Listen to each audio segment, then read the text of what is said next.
Everyone, and welcome to the Ordinary People podcast, where we talk to ordinary people who turn out to be anything but ordinary. Today, my guest is Johnnie Pieterse. He is currently in Pretoria, finally, not someone from the Western Cape, and he's here to discuss a variety of topics that we will be, going through. Welcome, Johnnie. Thanks, Roman. Thanks for having me. The pleasure is indeed all mine. So, when you actually clicked on the link to say, yes, I want to join the Ordinary People podcast, what did you have in mind in terms of what you wish to talk about? Well, when I actually saw that, I thought it would be, there's so much things going on in the world. And I mean, it's always interesting to chat about global politics, but I mean, it's also, I think, more important to chat about the local situations and the local challenges we face. Like I said, it's just, I think a lot of the global politics is a bit of a distraction from challenges that are actually realistic to us. I mean, in terms of the economy of the country, the, the levels of crime, the gender-based violence, what the future holds for South Africa. So I just thought it would be just quite interesting to have a bit of a conversation with that. I mean, we always have me and a lot of my friends like just to stay up to date with regards to what's going on. And I thought when I saw the opportunity to have a decent conversation about it on your platform, I thought it would be interesting to reach out and see how it goes. I appreciate that. Speaking of local challenges, I actually read this morning that 80% of grade fours can't read for meaning, which made me think. Number one, imagine the adults who can't read for meaning, which I assume are plenty. And number two, if you are a black nationalist government and you want to enforce equity at all stages of society, you will have to force it at the lowest common denominator, which is sort of grade three reading comprehension skills. And then you're going to figure out you can't actually run a modern country like that by any means. So it's this weird notion where we want outputs to reflect the demographics of the country, but the demographics of the country's inputs are so wildly different that there's no hope in hell to have equality unless you dumb everything down to a degree where an 8-year-old understands it. So that's what I was thinking about today. The sad state of affairs. Yeah, that's horrible. I mean, I know if I get the wording right, I think in terms of percentage we spend on education to GDP, we're one of the countries that spend the highest levels in the world.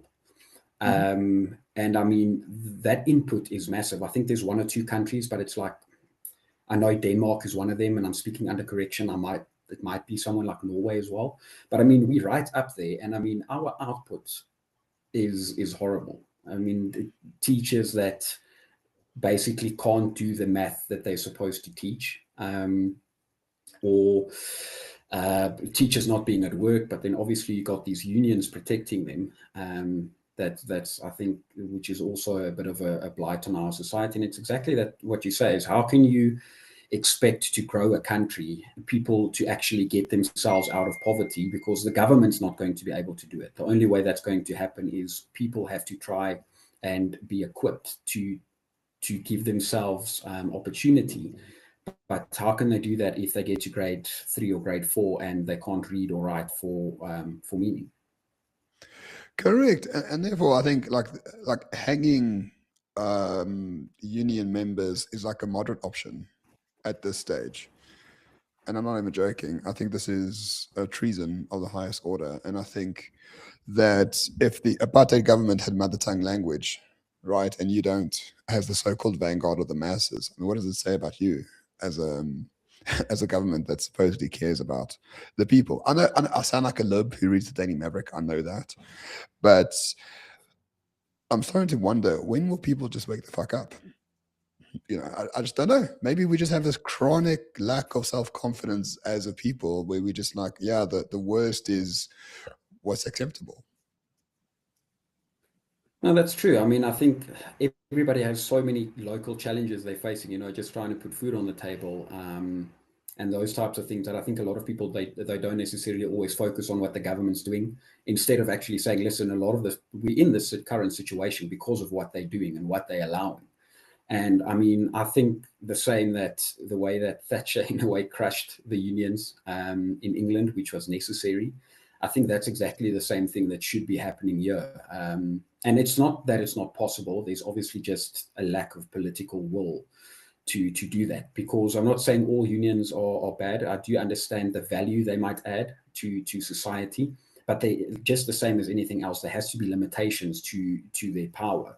I mean, having thousands of people strike and destroying cars and looting and millions of rands in damages and hundreds of thousands of lost hours in work and productivity. I mean, that can't be feasible for a country such as ours. That I think in what was it, the second or third quarter of the year, we had 0.1% growth, and the ANC actually praised that. But it was basically built on the background of 15% increase year on year for agricultural exports, as far as I have it. Yeah, something like that. I mean, I don't mind unions at all. It's a good counterbalance to sort of corporate corporate greed, which I think is a real thing. But also, the unions we have in this country, there's only three that actually matter, and I think two of them are solely based on public servants. Servants, in quotes. Why Of would course. anyone in the government need a union? I don't think that should be the case. I think if you're a public servant, you shouldn't have any union protections. It's already a cushy job. You already get paid a lot. You already are not expected to work very hard. So therefore, if you don't perform, you should be able to get fired immediately without any problems whatsoever. I'm not too sure why. When I worked in the Department of Agriculture, I mean, the unions were on our backs for everything. And the person who was deemed to be unfairly treated rocked up to the hearing in a brand new Range Rover. And I'm like, okay. And the union rocks up in a city golf. So I'm like, okay, so hold on. So the poor people are protecting the rich civil servants who rocks up in a new Range Rover under the auspices of the one in the Range Rover was unfairly treated by the Department of Agriculture. And no one else thinks that this is a bit strange. Like that person doesn't need protection from anyone. Like, fuck, just fire her or him. No, I absolutely agree with you. I just think that, I mean, the government is so big and so useless. I just think it's one large patronage network, and then of course it's a way of job creation. That they can say, listen, we created a few jobs, but actually it doesn't come out of anything. It's just more people actually using our tax money. So I just think that's basically what it is. And I mean, yeah, exactly. I think what the average salary in South Africa is something like 15,000 rand a month. And I wonder in terms of what the average salary of a government employee, uh, just a standard government employee is. Well, it's easy double because I think the lowest rung is 280,000 a year. And this is like level one. So there's a salary band for public employees of the state. I think the lowest one is 280,000, and that's for like domestic workers and janitors and things like that. So 280 divided by 12, I don't know what that is, but it's over 15, I think. No, but that's a lot of money. I think if you look at it at a South African picture, then that's a lot of money for people. And I mean, it's probably crudely put that if somebody else can come in and just do their job. So it's not like specifically why they have to earn 15 or 20,000 rand. Well, it's basically, isn't it? It's more than 20,000 rand a year. So why? Because anyone else can actually do it. You don't have any special skills to be able to do it. It's anyone from the street can literally come in and do their job. So I think that's also where there's a lot of money is being spent on people that don't, not everyone. Of course, I think it is a good thing if you have capable people in government and you pay them a good salary, because of course if they're capable you try to keep them. It's just, I think, a net benefit. But if you have other people that don't necessarily have those skills that are easily replaceable, I don't understand why they must earn a salary that's basically so much higher than the standard fee or the standard salaries that are earned in the country from, especially, well, obviously the private sector. Yeah, well, I mean, R.W. Johnson once coined a term called the labor aristocracy. And in essence, the point of a system is what it does. So, what is the point of the system we have in our country? The point of the system is to hire as many black people as possible for inflated salaries, protected by unions. Then you create what's called a labor aristocracy, right? So, if you're part of the labor force, you are protected, get paid well, and basically it's impossible to fire you. But everyone else cannot join that system because you've got a minimum wage requirement, you've got all sorts of other blockages in that pipeline for someone off the streets to do the job, even though they physically can do the job. So in essence, you're creating a labor aristocracy of about 10 million people in this country who work for the state or who work for corporates or who work for SMEs. They get jobs, they get protected, they get unionized, etc., etc. If you try to come into that system, it's extremely difficult, which is why we have a sort of permanent unemployed class of people, which is close to 50% of the country at this stage. But the unions don't care about that. The unions actually prefer that because then they can keep their claws into the people that are actually employed and ensure that they keep those members within the clutches of union fees and memberships and all that sort of stuff. So what you're describing is the point. It's not just a weird coincidence. Like, that's the point of the system. And that's why there is no plan or strategy or policy to actually solve it, because it actually does benefit a lot of people within the system to have it such as it is. No, that's a good point, because I also think I think it's like a comforting lie to say a lot of these labor leaders and government leaders, they're silly or they're stupid. They might be incompetent in terms of getting to grow the country, but I think these people, they know what they're doing, most of them, and they just have no interest in changing their policies, because obviously they're benefiting, their patronage network's benefiting, and they're doing enough to stay in control and actually stay in charge of controlling all of these investments or money or tenders and all of that. So yeah, like I said, I think it's a comforting lie to believe these people are idiots, but they're not. I think the more accurate term for me is, I think they're actually just downright, they're evil. They're not good people, and they're competent with the wrong things, in my opinion. And I think that obviously flows down from the government to unions, to the labor. But I mean, what can you expect from a country that's run by the ANC, the SACP, and then basically the unions? Yeah, and I think people will call me out on this, but I think it's a cultural thing, right? If you look at sort of traditional African society, there's a high trust in the leadership.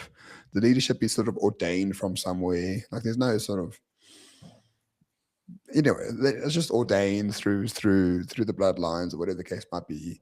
There was no democracy. There was no ability to actually have a real say in how society is being run. The chief determines it, all his allies enforce it, and the rest of the people just go along with it at the end of the day. And I think that's sort of built into the culture that we have for a large part of our country. We turned into a so-called liberal democracy a while ago, but it's, as Thatcher said, it's not enough to have it printed on paper. It must be printed on the heart of every individual, what a constitution is. And I don't think that has happened. I think people just see, okay, well, he's a president, so therefore he can actually do whatever the hell he wants. Like, it's just the way things are. Mm. And that's also a big cultural issue that hasn't sort of kept up with the basis of democracy, which is like, no, actually you can like just overthrow him, right? So he actually does work for you. It's that hasn't pervaded the democratic state, and especially in the minds of people in our country as well. No, I absolutely agree. I think the thing about democracy as well is it's not. It is, of course, a Western system, and I don't think there's at least there's a tradition for it, which I do think helps. Africa doesn't necessarily have that democratic tradition. I mean, obviously, in the West, you did have kings, and you still have kings, even though they don't have any more power. But I mean, a lot of them still had power up to quite recently, but there was still more of a bit of a democratic tradition, which obviously was just imported from the West into Africa. So I don't necessarily, like you say, I don't necessarily think it's something that's actually believed in societally or culturally. It's just something maybe as a process. Okay, that's just the way things are currently. But I mean, if you look at how many people actually turn out to vote that are able to, is that just because there's not people are lazy to vote? Is it because there is no one that actually represents your views, even though there will never be a political party that actually represents your views? You just have to decide what you're willing to offer up. So I'm willing to accept this, except for that it's a trade-off. I know Thomas Sowell actually speaks about that quite deeply. Or is it that we just have a society that mostly doesn't believe in the democratic tradition, and that's why they don't support the institutions that are supposed to uphold that specific tradition?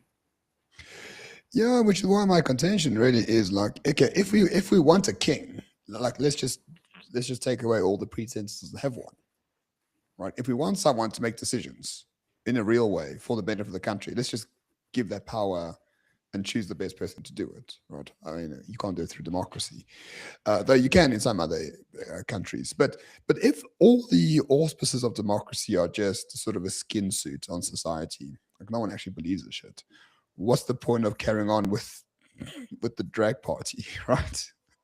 Like if No, society absolutely. wants a dictator, let's fucking give one, like a proper one who can actually do stuff, rather than just say, oh no, the process is this or the system says this and therefore we can't do X, Y, Z.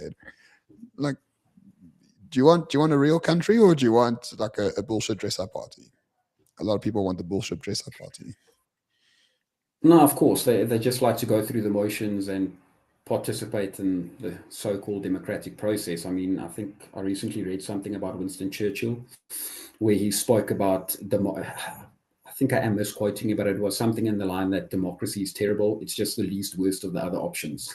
So, He was wrong. and I think, yeah, no, I agree. I think in terms of if you look at where South Africa is, even if something happens and you get this wonderful president that takes over somehow in some kind of dream world, how long is he actually going to be able to be president before something changes? 5 years, maybe 10 years, and then you're actually back to the same problems without actually having a foundation to solve issues that aren't going to take 5 or 10 years to solve.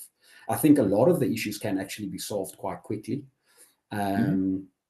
But I mean, you aren't going to undo years and years and years of a mess in 5 or 10 years. I think it's probably going to take longer to undo a lot of it than it took to actually just implement these terrible policies. And I think that is just one way where some of the other countries that have a bit of a Westminster system, where like it's fine if you have a leader for 10 or 15 or however 20, 10 or 15 years, if it's a good leader and you can kind of get something in place. But if you know, okay, you're going to be a leader and you're going to leave after 5 years, I think what's necessarily the point of it? I mean, even in America, I know they usually had a tradition of 8 years, but I mean, it wasn't necessary. They could have had a president for 30 years before, I think 1951 or 52 anyway. Correct. Correct. I think FDR had 4 terms, right? So that's like 12 years, I think, is the Yeah, I longest think running he, president, or 16. yeah, I think, yeah, I think he took over in 32 and then he died in, what was it, 45. So I think he died basically just after he won his fourth election. I'm speaking under Yeah. correction, but I think it was something in Yeah. that Something line. like that. And then FDR built the modern American state through the New Deal, right? Massive government stimulus into public programs and shit like that. Extended the Great Depression by a few years. But he was, by Of all course, yeah. accounts, a dictator, right? He was a dictator. He controlled monetary policy. He controlled infrastructure. He controlled everything under the sun during his presidency. And you can see how powerful that is, right? The average schmo who's there for 4 years, well, what you going to do? You can't do anything because the point No, of the of system is course. not to do something, right? The incentive is not to do it because it's almost impossible to do it, which is why the executive order is the only thing that's saving Donald Trump. Donald Trump can't actually do much through the House and Congress he can. It's much more difficult now than it was ever before. But through the executive order, he can rule. And the executive order is an acceptance that sort of executive power, unchecked, is something that's good. I don't think something like that exists in our country, but I do think the president that we have has far more power, but he's completely unwilling to use it for anything that's good. No, absolutely. And I think in America now again is the midterms is coming up, and the odds are overwhelmingly in favor of the opposition. Because I think I can't remember, was it only twice in like the last 20 or 25 years that the ruling president has actually won the House, the majority in the House in his the first midterm election while he's president. And I think basically if they lose the House, if everything's going to die right there. So, and it's already a challenge just trying to get it through the House and the Senate. And I think with us, because the thing in America is as well, they don't have to toe the party line. I know a lot of people do, but you've got your so-called the Tea Party with the Republicans. You've got the Freedom Caucus, and I know the Democrats have their Progressive Caucus, and they've got their so-called Blue Dog Caucus, which are their more conservative members. I'm not sure what a conservative Democrat is nowadays, but and they've got all of that. But you still have a bit of individualism, I think, while actually making decisions. In South Africa, it's not like that. You have to toe the party line. So, right. I mean, what does the ANC have? I can't even remember what they were like 40% last year, around there. Mm-hmm. They will vote with Ramaphosa. It doesn't matter which way it goes. And I don't think the DA will challenge him on most things. Yeah, they might. I mean, how can I say? Throw a glass of water here, there, or break a vase or whatever. But they're not going to make a big story about it. So they'll most probably go with a lot of what he tries to do anyway. And then fall back on the excuse list and no, we have to find a way to work with the ANC, otherwise they'll just work with the EFF or MK, which is probably going to happen at some stage. Anyway, I think if the EFF probably loses more votes, then Malema will definitely actively, I think, try and rejoin the ANC. Otherwise, he's going to become irrelevant. And I think that's his worst fear. Correct. I think he largely is, to be honest. But also, I mean, people tend to forget the argument that the ANC and the DA are actually much more aligned than anyone could hope for, right? So the DA running Cape Town is basically following all the policies the ANC would have if the ANC was relatively competent, right? They're building infrastructure for the poor. They fucking putting bicycle lanes and they doing all this other shit. They're still putting sewage into the water. Like all this stuff is broadly in line with what a competent ANC mayor would difference in.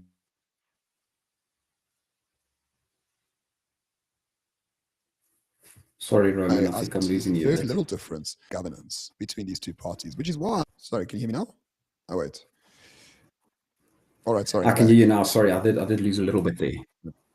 No worries at all. But so essentially, my point is that the ANC and D are very much alike in many ways. They're both a top-down, heavy, technocratic institutions. The ANC is just far more corrupt than the DA.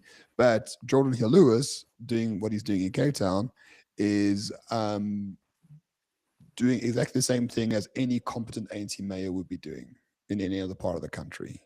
He's doing nothing different in a fundamental sense. He keeps saying, oh, we need the railway lines to be this, we need more police here and there, but we're not going to take any action to actually enforce that in a material way. We're just going to ask and beg all the time. But as if he created his own militia, right, with the Guardians. Okay, he did it wrong because he's a moron, but it's still the same idea at the end of the day.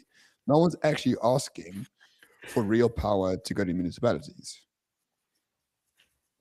No, absolutely. No, I agree with that. I do think that a lot of the issues is as well as I think a lot of it.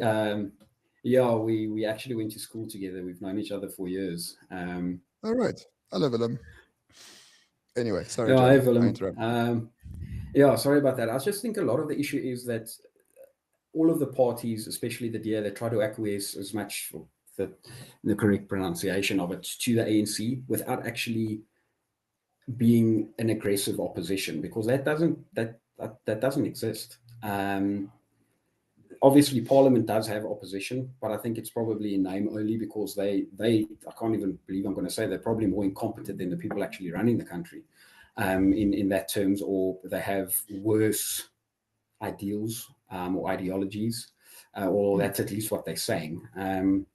But I do think you can't solve a national the issue of the municipalities and your local councils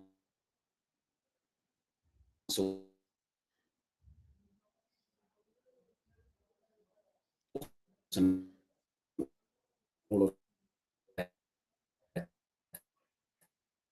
part going to work. I mean, it's exactly originally, for the town I'm from is 80 kilometers away. And I'm like, how can you expect someone that lives 80 kilometers away from you to look after your town? That doesn't make any sense. So they have to focus on the local situation and actually just stop caring about what national government thinks. If you take them on, with any way you can, especially if you're a party such as a DA, that obviously we can see how much money they get in donations every quarter. Yeah, I think it was John Hamilton, one of the founding. I think he was one of the founding fathers. Said, "Okay, the court made its decision. Now let them enforce it." Right? It's like, if I was the DA, okay, Pretoria has made a decision to do X. Cool, let them enforce it. What you gonna do? Take me to Exactly. I court? mean, I think it. Who gives a shit? Yeah, We will then you lose go in court. through We'll the lose in same court in same 5 years. Like, who cares? Exactly. You just go through the same process, but it's like, just challenge the status quo for a bit. Try and be an aggressive and vocal opposition, instead of just sitting back and taking it and finding ways to say, with regards to now what the Bella law, where the Minister of Education is like, yeah, if the president signs it, I don't really have a decision. It's like, I can't do anything about it. It's like, no, just at least be vocal about it. Don't just go along with it because it's the president or it's the majority party in parliament. I don't believe in that. I think there has to be a bit of a more it's like, I know I'm speaking in circles, but I know Margaret Thatcher said, it's socialists wake up early to steal your freedom, you have to wake up earlier to protect it. And I mean, that's the kind of situation we have to look for. I think a lot of the opposition parties could have a lot more power and a lot more say and be a lot more active than they are. But I think a lot of it now is just protecting the status quo, but maybe a small win here and there. But it's not doing anything. It's a drop in the bucket. That it doesn't matter. If I was the DA, I would take the expropriation bill and I would take the Bella bill and I would write regulations, which is allowed for those ministers, that you can write regulations about the bill. I would make those regulations ironclad in terms of, okay, I have the power to determine mother tongue education. So now I'm forcing school governing bodies to choose their mother tongue education. That's how you use the Bella bill. You use it against the interests of those who signed it in the first place, because what they want is like an enforcement of this vanilla gray English language school learning medium across all society, to break up the Afrikaners, to break up Zulu nationalism, to break up all sorts of things. So what you do is like, okay, cool, I got the regulations, I'm responsible, I'm going to enforce the Bella bill to its best conclusion, which is it gives me the power to do whatever the fuck I want as minister. And that's how you should do it. Same with the expropriation bill, right? The expropriation bill says I can take away stuff for no compensation for these reasons. Cool. I'm going to go to the fucking Lutuli house. I'm going to go to anything that the ANC is involved in, any of the corrupt deals in terms of the military, in terms of Transnet, in terms of the thousands of buildings owned by the Johannesburg City Council. I'm going to expropriate all of those for no compensation, sell them on the market to the highest bidder, and let them develop it as they wish. That's how you use power. You don't complain. It's, oh, EWC is the end of the world. No, you say, cool, you gave me so much power, I'm going to fucking use it. But no, these idiots are like, oh, actually, no compensation is not expropriation. Come on. Come on. Why are you dealing with semantic What is it? bullshit? Just use your Yeah, power then. exactly. Just use your power, for God's sake. They're giving it to you Yeah, on but a I mean, if platter. that yeah, say, why don't you just use it? But that's why I think that if it was the other way around, I mean, yeah, you have these DA ministers and some of these high portfolios or ministerial positions. But like you said, are they going to use the power like maybe someone from, even would have said the EFF would have done it, or the ANC would have done it? It's like they're basically just, they're not doing anything. It's like they're just trying to stand in the way for some reason, but there's nothing's happening. And I mean, the argument just saying like, listen, we have to find a way to work with this government, otherwise the EFF and the MK are going to work with them, and that's not going to be good for anyone. That's such a shit argument, just to say, okay, listen, once again, it doesn't mean anything. Where are all of these promises or ideals or beliefs or your vision? Where's that actually being aggressively implemented? It's like everyone's now just in a position where they try and protect what they have instead of actually aggressively, like you mentioned, make use of the power they have, because once again, I think they're scared it upsets the status quo. Yeah, it's the difference between management and leadership, right? There are no leaders in South Africa, there's only managers. And if you really want to punish the ANC, send them to the wolves alone. If you want to punish the ANC, force them into a coalition with the EFF and MK. Let's see how that turns out. They will shoot each other by the end of the year. Or maybe not this year, next year. The ANC dreads going into coalition with anyone else other than the DA because they know that the DA is a containment strategy. And the ANC has openly said it. We're in here in a coalition with the racist and the apartheid apologists, but it allows us to rebuild so we can take power again. Let's say it straight to their face. You're a Exactly. containment strategy for us. Go put them with the EFF, go put them with MK. First of all, they're not going to get anything through Parliament because MK keeps changing fucking parliamentarians every 2 weeks.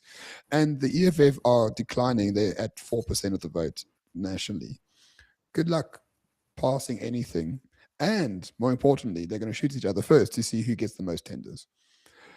It's going to be the worst coalition possible for the ANC, and they're going to rip each other apart. So if I wanted to punish the ANC, I would actually just get out of the GNU completely and say, off you go, off you go to the hard left, let the hard left coalesce and run this country. Let's see how it goes. I give it 6 months. But the DA is not going to do that. They And love I their think position too much. Yeah, exactly. And if the ANC wanted to go with the EFF and MK, they definitely would have done that. It's not like the DA it wasn't the best Correct. alternative for the country. It was the best alternative for them. Um, and I think obviously that's why they went with them. It's not like they have much more to offer. It's just it gives them the opportunity to rebuild. And I think they're much more, how can I say, quieter partners than it would have been if you were with the EFF or the MK. Yeah, and the DA are pretty good at some things. I think the Home Affairs guy is actually doing a pretty good job. Leon Schreiber, he's deporting all sorts of people. Great, like fantastic. Okay, he's digitizing IDs. I think it's actually good, right? I think if I want to have a new ID, I can go to the bank and get one in 2 weeks. Perfect. It solves my problem. People are worried about digital ID. Guys, we can't even keep the electricity on for 24 hours. Let's just relax a bit. I think it's Yeah, I fine. mean, But everybody's already got all of our information. So exactly. And so if those guys perform, the ANC can take the credit. Oh, look, it's Cyril Ramaphosa's cabinet, right? And we have produced this and we have produced that. I was like, no, the DA has, but the DA is not. The DA is going to try and take credit for it, but it looks really pathetic when they're like, "Oh, Minister Leon Schreiber has done this," and then the ANC is like, "Actually, as a cabinet member of Cyril Ramaphosa." It's just like a never-ending circle jerk of retardation, and I'm pretty tired. I'm pretty tired of it. it's exactly what it is. I do agree with you on the mass deportations. If they can just maybe pick that up by maybe by 1 million or something like that, that would Yes. actually help. But I mean, we don't. I think that 37 million rand washing line of ours isn't going to do much. Yeah, I know that's also the essential problem, and that as well. Like, it's such an easy problem to solve. How hard is it to build a wall? I just built a wall in my in front of my house. I rebuilt it. It took me 2 weeks. Of course, well, I didn't build it. I hired people. It seems pretty easy. You just put bricks on top of each other, and then you put something in between to keep them together. Not hard, but they don't do that. Oh, we'll Not hard deport at all. everyone. We'll deport everyone at a cost of 20x what it costs to build a wall. But yeah, again, And management versus leadership. Yeah, and then they're just back in South Africa. I mean, even what a few years ago that I can't even believe it. Like if illegals on the road, they're in the country legally, but they're in an accident, and then they can kind of, I think they can, I don't know if they changed it, but claim from the RAF. I was like, They can. how does that work? Well, I And mean, then like, how does that work? the two biggest claims the RAF have ever paid out was to a Swiss businessman. He got paid out like R500 million. And I think another one was a German. He got paid out 100 or 120 million rand. And I'm like, excuse me, guys, first world countries, they've got travel insurance. Like, what are we doing? You know, they This don't, is they crazy. really don't need our money. This is So, you crazy. know, there's some of these It's also like the policies Human Rights Commission are came stupid. out and said, like under Bella, illegal immigrants can attend school. No, they can't. Like, I don't care what the law says. Yeah, They they shouldn't absolutely be able can't to. attend school. It's exactly the same Seriously. under the NHI bill, which is literally, yeah, doesn't even matter to go into detail on that. It's like it covers illegals as well. Like, why? Why? Like, imagine Why? I go to Thailand. I'd be like, oh, I'm going to Thailand specifically just to go to public health to fix my appendix. People are going to say, are you a fucking moron? Deported. Here Yeah, we're it's not like, going oh, to no, it's work. normal. No, No, it's not. exactly. It's not normal in Like, the it's slightest. like in South Africa, they sit around a round table and they're like, okay, who's got the dumbest idea? And then they Yeah. just go for that. I mean, And our and the most taxes are being spent on the worst. Sorry? no go. No. And everything is being done for everyone except the average South African.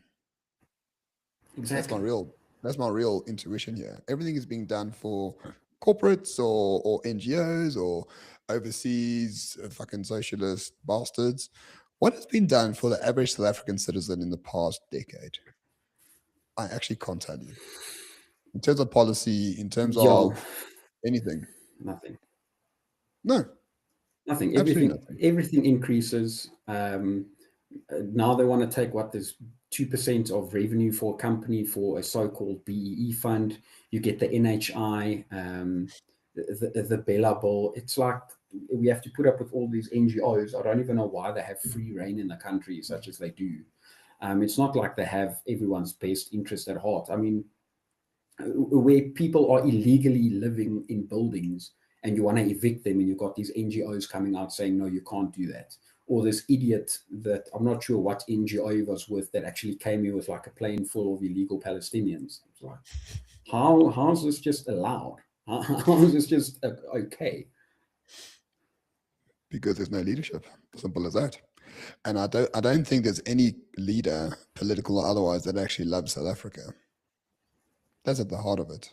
It's a laboratory for different ideas, or it's an economic zone for extraction. I don't think there is someone who actually loves South Africans. I think Willem Petzer, who might still be watching, I think he has far more love for this country than anyone in a political position, right? And he's called a racist and Oh, all of sorts of other course. bullshit. But I have true Yeah, love for because he this makes country. good points on a lot of things. Yeah, yeah. I have true love for this country. I have true love for the people that I meet, for the people that are building my wall currently right now. Great people, right? I'm not going to say I'm going to invite them to my fucking baptism for my kid or whatever, but we get along. I go down to the cop shop. I'm friends with them. I speak to everyone on the streets. I speak to everyone when I travel. People are great here. I have a true love for this country and its people. And somehow that makes me like a hardcore racist for some reason. No, I absolutely agree. I think a lot of people say they're patriots, but it's like South Africa doesn't need more patriots. South Africa needs people that have like a type of nationalistic love for for the country and willing to do anything to protect South African interests. I mean, going back to how we started off, it's a lot of people focus on, I think, global politics to because it's interesting, or they try to forget what's going on in South Africa, or they try to pass the focus off to. I'm like, especially obviously what the war between Palestine and Israel tragedy. It's irrelevant to South Africa. I mean, look at our own issues. These are local issues. They aren't going to help us solve these issues. We have to do that. But we don't have either the political willpower or the leadership to actually implement the changes that are needed for the everyday South African, not the people that are wealthy with 20 cars or whatever, just the everyday person going to work, trying to feed themselves, put food on the table for their families. Those are the types of people that we need to focus on. But it's like everybody always says, no, they want to focus on the average South citizen, the people paying taxes, the people without opportunities. It's like, okay, but where are the policies to back up those empty words? Because they aren't there. And it's not, once again, I think it might be a leadership thing, but it's definitely a lack of political will. Because if they can, if they want to, they can at least try to take positive steps in that direction. Yeah, but there's no incentive to. And again, I'm just going to reiterate myself and repeat myself. We don't need to change laws. We don't need to do anything different. All we have to do is enforce what's already there. The Illegal Immigration Act, or whatever it's called, but passed in 1998, gives you everything you need to get rid of foreigners. Everything you need. The Criminal Procedure Act from 1977 has everything you need to get a successful conviction. The police, the SAPS is still, the hierarchy is still there from like the 1980s, and it works really well. All you need to do is enforce what's already there. That's it. There's nothing else. You don't have to change anything. You don't have to pass a law. You don't have to do anything else. You just have to enforce what's already there. But even that's a step too far, you know. Yeah. No, it is. I think South Africa is such a brokered culture in terms of political leadership. I mean, just focusing on the illegal immigrants, I mean, it's easy. You come here, you just make it straight. You have no benefits. So if you're here illegally and something happens, you can't go to the hospital, you won't be helped. Insurance is not going to help you. People have to be strict on those types of things because now it's basically open gates for anyone that wants to come here because they still get these benefits. I'm like, why? Why are they getting these benefits? It's a lot of money that actually can be spent on productive ways for South African citizens. And if you speak to people in the security cluster, I'm talking about the security companies, not like the state. A lot of the sophisticated mafias are foreign, 90% of them. Bangladeshi, Pakistani, Somalian, Ethiopian, Nigerian. There's very few actually local South Africans involved in like the high stakes kidnapping and CRT heist and shit like that. There are some. I'm not saying there isn't any, but the organized crime is largely a foreign terrorist phenomenon. You have army-aged males coming here, kidnapping South African citizens for ransom, and we don't see this as like terrorism. It's like it's normal crime. It's not normal crime. You got criminals from all over the world coming here to conduct crime. This is a national security threat. It's not just deportation. You know what I mean? No, I agree with you, but I mean, exactly. And if I agree, if somebody allows this without, and they know it's like a big issue and they don't do anything, it has to be treasonous, because they basically we're getting the worst kind of people coming into this into the country, and we have actually no way of even knowing that they're here or where they go because there's absolutely no control. I mean, that is the basic. I think that is a basic thing for a country if it wants to survive. At least it must be able to protect itself against the worst type of people, or at least attempt to protect its borders. And we can't do any of that. And it doesn't seem we want to do any of that. I mean, I don't know if those people think that there shouldn't be borders in Africa or whatever. I mean, even old African kingdoms had territories that they protected. So I don't understand the argument around it. I just say probably that I think the most logical assumption is they just don't want to. They don't care. No, they don't care. I mean, that's a fundamental thing. They really, really, really do not care in the slightest. So, if we can't get dictators to come in and set some order to our country, then we'll just have to balkanize, really. Which is why I've been talking about balkanization for many, many years, because I think that's the only way we can actually get some order into the areas that we live. If we can't trust authority from the state or the province or the municipality, we'll just have to create it outside of all those institutions. And that's the way we might need to run our country for a while, if not for a very long time, because nature abhors a vacuum. So currently, the vacuums are filled by these illegal terrorists coming in and setting up syndicates and things like that. But we need to build institutions privately owned that are a bulwark to that and a bulwark to the vacuums created by the state in other ways. So I don't think the GNU will be able to solve any of that. It'll be up to us once again. Yeah, I don't think I'm not even sure, to be honest, what the GNU is actually focusing on, what they're doing, which is what's can be seen as such a positive. I mean, in South Africa already have all of these massive estates. I mean, just in Gauteng, you can point to such as Midstream. The people that can afford necessarily to live there, they don't have to go anywhere. Everything is there. They've got hospitals, they've got schools, they've got everything's privately owned. They've got roads. I think they've got I think they've got like 2 or 3 high schools now. They've got elderly care homes, shopping centers. So it's like basically you don't need to go out of there. But if you do 20 kilometers somewhere there, it's a mess. I mean, even these, if you look at Waterfall City as well, everything is there that you need, or Steyn City, and right next to Steyn City is Diepsloot. So it's basically, once again, you can see that schism that's there between the more wealthy in society and the poorest of society. And I think definitely the amount of poor people in society would be drastically lessened if we had a government that actually just got out of the way. No, I fully agree. I actually spoke to someone who lives in Waterfall. You know what is Upper T White, who like read the Daily Maverick. And they were talking about Oranje, and they were saying how racist Oranje is and whatever the case might be. I said, motherfucker, you live in Waterfall, right? The average price of a house is how much? 3-4 million? Why do you live in Waterfall? You basically the Oranje for rich people.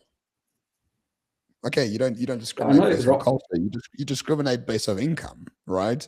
So how come Oranje can't discriminate on culture, but you can discriminate on income, right? Your domestic worker has to come in and go through like the burden wall every morning by providing a driver's license or an ID to get to work. Oranje doesn't have that. You can walk into Oranje anytime you want to. I've been there twice. So I think it's a bit rich for people to say Oranje shouldn't exist, but Waterfall should. Waterfall is far more dystopian than anything Oranje can even conjure at this time. Yeah, let's just say exactly. No answers were forthcoming. Of course, I think what Rob Henderson put it so nicely with is a luxury beliefs theory, and that's exactly what it is. I mean, what's the difference between if you have a difference in income or a difference in culture? I mean, Oranje is privately owned, so it's private property. Obviously, if you own a private property, you can decide who stays there and who doesn't. How are you going to fit into the culture and what they're trying to create? I think if some other cultural group wants to do the same thing, 100% you do that. But I mean, obviously, this is being pointed out by people saying, no, it's some kind of racist Afrikaner enclave, which it's not. It's a cultural enclave, and there's nothing wrong with it. They're not bothering anyone. They in the Karoo, in the Northern Cape. I mean, most people don't even know where it is, and now they want to point out like, yeah, we're going to march there and take over. No, you won't march there. You'll probably die of thirst because it gets like 45 degrees there whenever it's a good day. But the people who live in Oranje and the people who live in Waterfall have the same ideas about society, right? They want a society and they want to live in a place that reflects who they are, right? The one focuses on culture, the one focuses on wealth. Simple as that. But they're the same principles. Yeah, that's a good point. But that's why I just think Oranje is a nice thing to actually for people just to point out and say, no, they're racist, or they want to try get away from South Africa, or it's nothing like that. It's just like you say, they want to live their way of life. Why can't they live a way of life with people that agree with them? Want to do the same thing? What's wrong with that? I'm not going to call out Oranje at all. Like, I wouldn't live there. Like, it's not my vibe, so to speak. I found it very interesting. I thought the people were fantastic. I found it very illuminating to go, but I would never live there. Like, it's just not. I don't think I'll feel comfortable there. It's not my culture. It's not the type of people that I know very well. I did find them very hospitable, very charitable, very happy to speak to me. I'm sure they were tired of speaking to journalists all the time, and they were surprised that I actually really wanted to know what they were doing without, I don't have a moral or morality attached to my questions. I'm like, how do you get off grid? So we had a discussion for 2 hours about how they're getting off grid. Fascinating, because I wanted that, for my house. But yeah, also, I saw some of the things they're doing there. It's very interesting what they're capable of doing, and how they're actually just growing and growing and growing. That's to be commended, I think. Oh, very much so. Very much so. It's a model for the rest of us, right? Some people choose to live in a Gulf estate. Other people choose to live in a fucking white ghetto called Gulf estates. Other people choose to live in the Zulu kingdom, right? Other people. I went to a. I made a video as well. I went to a sort of a Christian stronghold farming operation in KZN called Kwalizabantu, who News 24 hates a lot because they think that they abused children in the past, which I don't think is true. But I went there, started by Germans in the 1960s, the German preachers, German Lutherans, I believe. Jacob Zuma comes to church, right? At Kwalizabantu, which is run by Germans. Everyone speaks Zulu, from the elder to everyone else. They generate 1.5 billion rand a year in revenue from farming and water and all sorts of other things. You got in the middle of Zululand where there's nothing, right?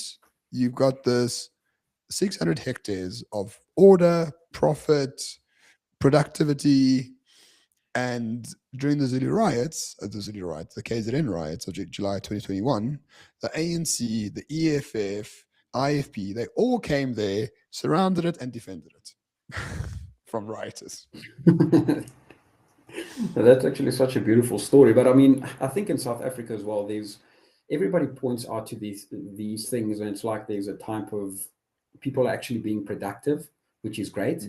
But and everybody has to be productive, but they're not being productive in a way that I like it to be. So Sure. if it doesn't fit into my view or the standard political view or whatever they're trying to create, so-called Rainbow Nation or whatever, if it doesn't fit into the way I understand it, then it can't exist. Then it's not allowed to exist, which I think is once again such a myopic view about the future and where we're actually trying to go. I mean, if we live in a country with a failed government, so the best way for people, and if you have the means, no matter which way you decide to go, if you decide to go the Waterfall City way, or if you decide to go the Orania way, just leave people be. They're trying to do the best that they can and ensure the safety for themselves and of their families the best way that they can. They're not bothering anyone else. Just let them live their life.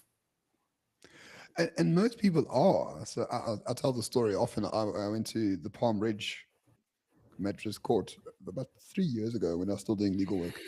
And it's surrounded by Vosloorus. I think it's a township called Vosloorus. I remember Vosloorus in my youth because I used to live relatively close by, and it was just like shacks. It was really like a real proper squatter camp. Now everything's built. Like there's proper houses, proper bricks, proper walls, panel beaters, butcheries, bakeries, all sorts of things happening in Vosloorus. And I drove through it. And I was like quite amazed at how much development have happened.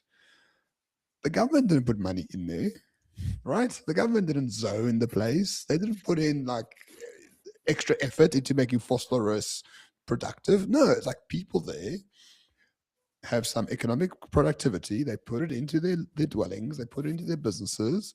The whole place smells like baked bread, which is fantastic.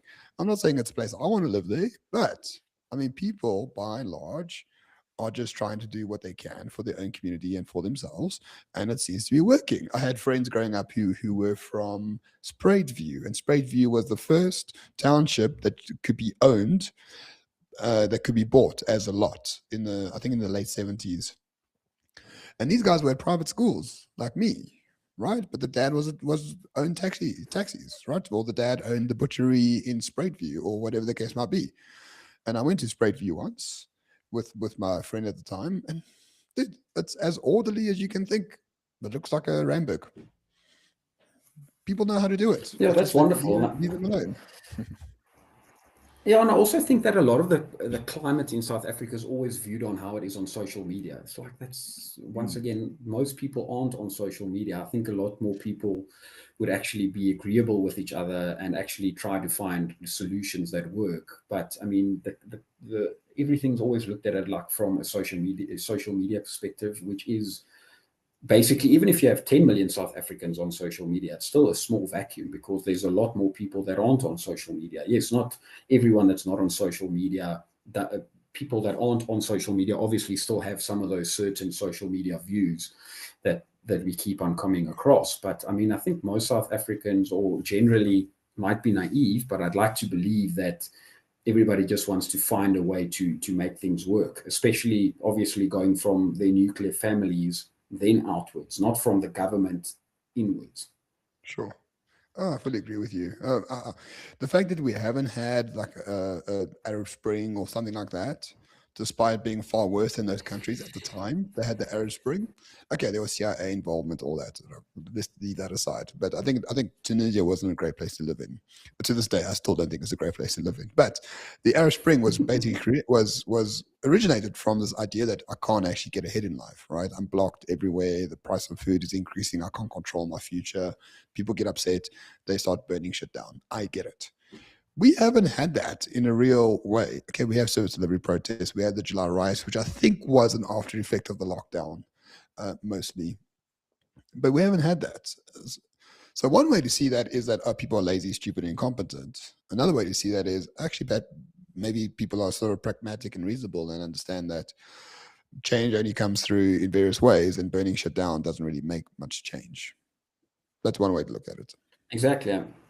I mean, who comes to power after you burn shit down? Probably the person that instigated it Yeah, from the correct. The beginning. And it's arsonist. like, is that the person you want trying to solve your current problems? I think a lot of South Africans, even if you look at what we have with our certain murder and violence rates, it's quite passive, and people would rather focus on their own issues. Such, okay, listen, I have to focus on the smaller things. How's this going? Burning something going to help me here?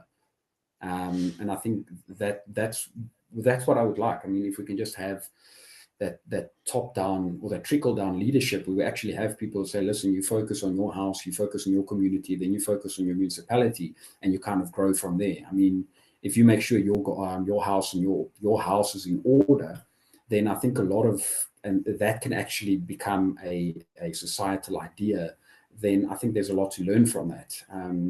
Because then everybody will want to make sure, okay, my park is clean, my area is safe, Mm. my street is safe, and then you can kind of grow it from there. Because I mean, no matter what you say, if it's a politician or president or however how competent, they don't have that amount of empathy to care for every single person. But at least they can do is try to instill an ideal of looking after your own things. I mean, have that type of, I don't even know if it's but like a type of benevolent selfishness in terms Yeah. of, I'm not going to walk over someone to get ahead, but I'd rather work with people to make sure that that which I can control, I control to the best of my ability, and then at least you have how can I see, ripe grounds to grow something from. Yeah, I do see politicians actually talking about the fact that they're cleaning out all the gutters, and like it's filled with like water bottles and shit. And they keep saying, well, it's a one-way street. It's not a one-way street. Like we can clean this shit up, but we want the community to start looking after themselves and not fucking around so much and throwing their shit all over the place. That would be a great idea as well. So yeah, I don't know. I think we must come back to the sort of patriarchal, benevolent leadership in the vein of Salazar in Portugal, right? Where you're a philosopher king, you prevent sort of parasitic ideas from taking hold in society. You limit freedom. It has to be done in some ways, but you have to build this culture of this is who we are.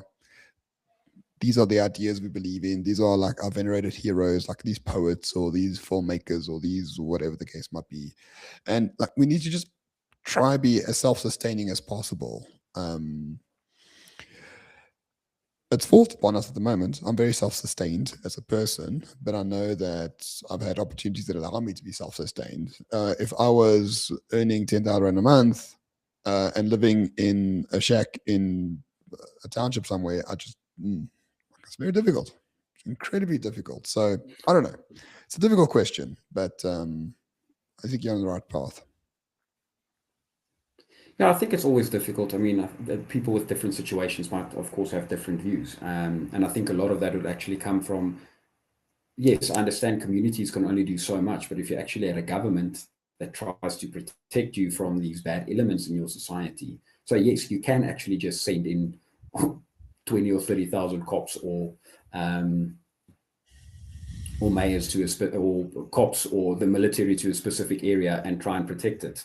So, and the Yeah. people that, I mean, something in the, from the book of Bukele, Bukele or whatever, I can't even pronounce his surname, something in that Bukele. regard. And I think if people feel Bukele, I think if people start feeling more safe, then yes, they would actually start being more active. And I think that is something where I think can come from the government. If you at least people can see there's something constructive and positive and pragmatic, then that will definitely filter down. But I mean, if you are living in a society, I mean, I think that does obviously impact your way of seeing things. Instead of being positive and upbeat, you could become more angry and nihilistic, and that obviously does filter through as well. Yeah. Yeah, but I think John Jarvis has a very good point here. He says Africa needs a massive wave of colonial takeover, repairing the damage done by sub-Saharan black governments. So, okay, I think that time has passed. But I did read something very interesting this week, whereby they went to go interview people in the third world, from Somalia to Kenya to Pakistan, and they say, well, like, what do you actually want? Like, do you actually want to leave and move to America? They said, no, actually, like, we would love to stay here, but we want Western governance. Like, we want our country to imitate like America. Like, we want that economic growth. Like, we want that innovation. We want that sort of stuff. We want it here where we are culturally. And the comments were like, we tried this before and we were called racist, which I think is a fair point. But I think essentially colonialism was an attempt to do that. In some senses. And you can see it because the countries that have adopted it after colonialism failed are some of the best and richest countries in the world right now, from Singapore to South Korea to a variety of other countries. I mean, even in Africa, the ones that didn't go full on complete retard revolutionary are doing better than the ones that did. And yeah, I just found it very interesting that in time to come, I suspect that there will be this view that actually maybe we do need some form of colonialism just to gradually build us up to a certain point. And hopefully the institutions are so strong that we can take over. I spoke to Rhodesia last week on the show, and he spoke about Ian Smith in Rhodesia being a gradualist in terms of the fact that it took 1,000 years for Great Britain to get to where it was at the time in the 60s or 70s. We're not going to expect the African states to do that in 80 years. It's ridiculous to expect that. So what we're going to do is we're going to gradually do it over a period of time. I'm not too sure how long they wanted. But if Africa doesn't get a shit together, I think that is exactly what's going to happen. We tried aid. We tried to solve problems on the ground. We tried to build ports and infrastructure. At the end of the day, maybe like we just should just come in and say, fuck you, we'll just build everything and control it for 200 years.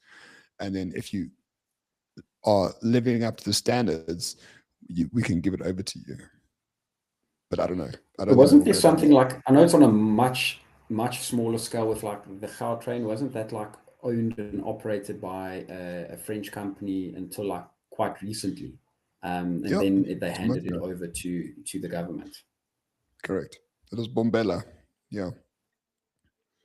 Oh, is it Bombay? Oh, yeah. So I think that is quite interesting. But I mean, even if you look at Africa, I think as a whole, everything is there that you need for exponential growth. It's just once again the variety of reasons it's not happening. As I these are someone else's ideas, but I believe in them. I think Africa is like perfectly ripe to be a global superpower in 100 years because it has no legacy issues, right? Of course, yeah.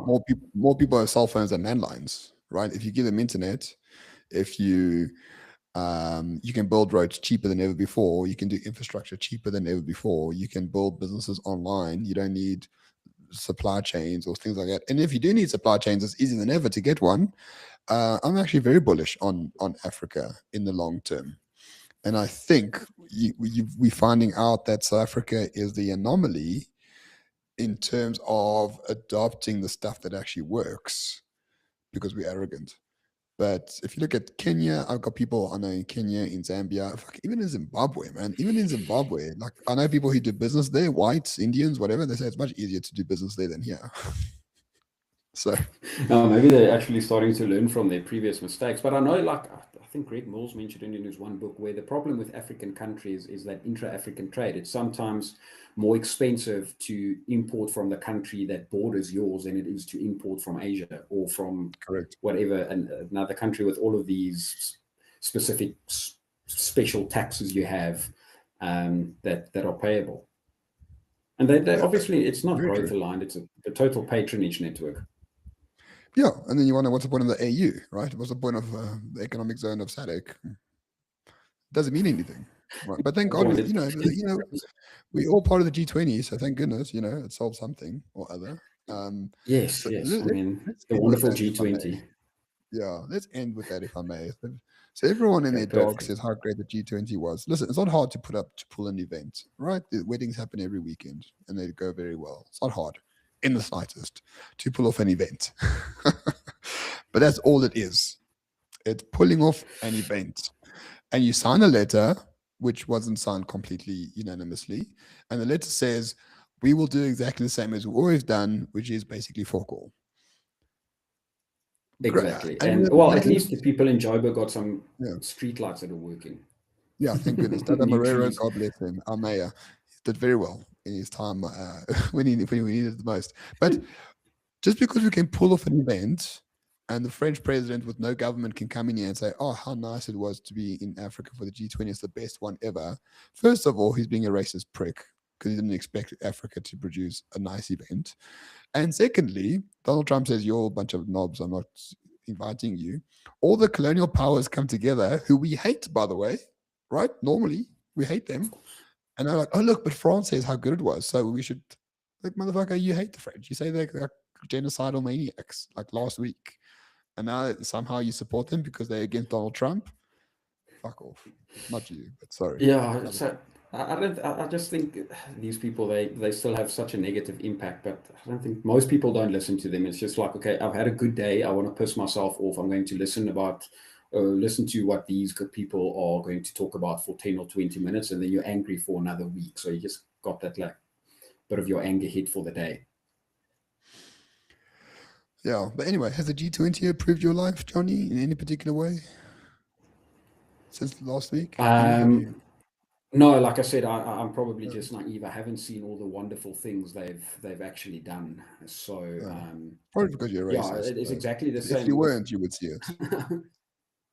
Yeah, of course. I mean, same with Ramaphosa that said he obviously acknowledges femicide in South Africa as a problem, and I'm not even sure what he's going to do. It's probably going to be another commission, and then they'll write a 10,000-page report in 5 years' time, and then it'll just disappear anyway. Because what's he going to do? He's so impotent. No, it's a national disaster now, don't you know? So, the work's done. Nothing else needs to be done. You just have to say something. So he's like, okay, I promise I'm going to do something about this. Okay, I've said it's a national disaster, so everyone just stop. I'm tired of this and I'm done. Just stop. We'll finish off with this. Dylan says, I don't get the praise for the G20 being a huge success because we pull off Comic Con Africa, which is even bigger and more difficult to organize. Yeah. I think True, Huntex or is like more an difficult ultra. to organize. Yes. Yeah, well, I Huntex is more mean, difficult to organize, right? Come on. or the SA20 at least. Yeah. All right. Well, Johnny, we've gone a little bit over time, but I wish to thank you for joining me. I do appreciate it. Thanks, Roman. Thanks for the opportunity and thanks for your time. I really, really enjoyed the conversation. No, the pleasure's all mine. And I don't want anyone to blackpill. I'm not someone who's cynical. I'm just a little bit tired of political bullshit. And it's good to just talk about real things that actually matter, which is not the G20. So, anyway, everyone have a very good weekend.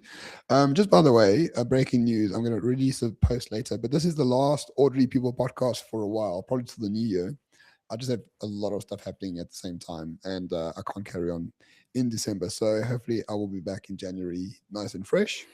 But nevertheless, everyone have a good weekend. Thank you for watching, and I'll see you in the new year.